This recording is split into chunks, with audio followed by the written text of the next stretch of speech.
साला कॉकरोच जनता पार्टी के प्रोटेस्ट में हमें असली मुद्दे ही पता नहीं चले। इलॉन मस्क भी अब भारत को हल्का फुल्का पोक भी कर रहा है और अच्छा भी बोल रहा है। ये समझते क्या मुद्दा है? हमारे भारत का फर्टिलिटी रेट जो कि 2000 में 3.2 था, ये क्या होता है मैं समझाता हूँ आपको, 1 मिनट। 2014 में 2.3 था और अब हमारा फर्टिलिटी रेट 1.9 गया है। मतलब 2014 में 2.3 था, 1.9 हुआ है। तो ये मोदी जी, इसमें मोदी जी का गलती नहीं। अगर मोदी जी 2014 में है तो समझिए क्या है, ये 2.3 था पहले, जो 1.9 हो चुका है। इसको समझेंगे क्या है। सपोज 100 महिला है, 100 महिलाएं जन्म देती है तो 2.3 फर्टिलिटी रेट के हिसाब से वो 230 बच्चों को जन्म दे रही है और 1.9 फर्टिलिटी रेट के हिसाब से वो 190 बच्चों को जन्म दे रही है। मतलब हमारे अगर धीरे धीरे यही स्पीड रही तो हमारे भारत का पॉपुलेशन कम होगा। पॉपुलेशन कम होगा इसका अर्थ क्या है? हमारे पास और कोई टैलेंट नहीं है, बस हम सबसे बड़ा मार्केट कैपिटलाइजेशन है हमारा, या हम ज्यादा कंज्यूमर है अमेरिकी प्रोडक्ट का, या जो बाहर प्रोडक्ट आते हैं उनका, इसलिए वो हमको तवज्जो देते हैं। आपको लगता है हम में बहुत एक्स्ट्रा ऑर्डिनरी टैलेंट है। पॉपुलेशन के पास,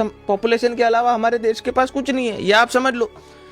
अच्छा, अब जब हम हमारे महाराष्ट्र में क्या है ना, हम बार बार बोलते हैं क्यों यूपी बिहार के लोग हमारे महाराष्ट्र में काम करने आते हैं। ये समझिए, महाराष्ट्र का फर्टिलिटी रेट 1.4 ओवरऑल पकड़ो आप, ये आगे का छोड़ दो, रूरल क्या होता है अर्बन क्या होता है, 1.5 1.3, बट लेकिन आप ये समझो 1.4 हमारे महाराष्ट्र का फर्टिलिटी रेट है। 1.4 मतलब क्या? जहां पर 100 महिलाएं है, 100 महिलाएं जन्म देगी तो वो 140 बच्चों को जन्म देगी। ठीक है, अब ये फर्टिलिटी रेट हमारे महाराष्ट्र का 1.4 है। आप यूपी का देखिए, बिहार का देखिए 2.9, मतलब 100 महिला अप्रोक्स 300 बच्चों को जन्म देगी। प्रदेश का 2.6, टॉप पे बिहार और उत्तर प्रदेश की है।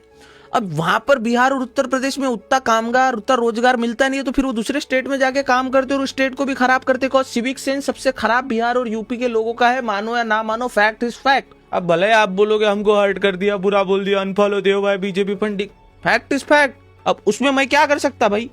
अब इन द एंड इसका बड़ा प्रॉब्लम ये होगा भैया, फ्यूचर में हमारे देश का पॉपुलेशन कम होगा, देश का पॉपुलेशन कम होगा। ऑफकोर्स इसका एक और रीजन है कि भैया लोग एजुकेट हो रहे हैं। अब इसमें मोदी को ब्लेम मत करना, मोदी घर घर जाके लुल्ली नहीं पकड़ रहा है, नो सेक्स बच्चे नहीं, तो इससे फर्टिलिटी रेट कम नहीं होता।